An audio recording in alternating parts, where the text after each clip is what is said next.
Pagbabago sa Pilipinas at maayos sa kalusugan ng kanilang mga mahal sa buhay. Yan ang dasal ng ilang deboto ng Inang Birheng Maria ngayong Feast of the Immaculate Conception of Mary.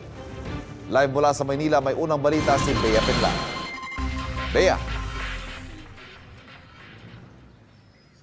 Ivan, kahit pa ambon-ambon, marami ng Katoliko rito sa Manila Cathedral para sa unang misa ngayong Feast of Immaculate Conception. Mariang puno ng milagro, karamay sa kagipitan at katuwang sa buhay. Ito ang Birheng Maria para sa ilang Katolikong nakausap natin ngayong umaga. Ang ilan sa kanila matagal at malalim ang taus-pusong pasasalamat kay Maria.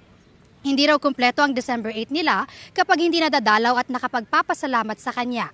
Bilang paggunita sa Immaculate Conception, halos 60 imahen ni Birheng Maria ang inikot sa Intramuros para sa Grand Marian Procession kahapon. Bukod sa 8 a.m. Mass, magkakaroon pa ng misa rito sa Manila Cathedral mamayang 10 a.m., 12:10 p.m. na pangungunahan ni Manila Archbishop Jose Cardinal Advincula at may misa rin ng 4 at 6 p.m. Ivan, ang dalangin ng mga deboto ni Maria na nakausap natin, mapabuti pa ang kinabukasan na ipapamana nila sa kanilang mga anak at mga apo.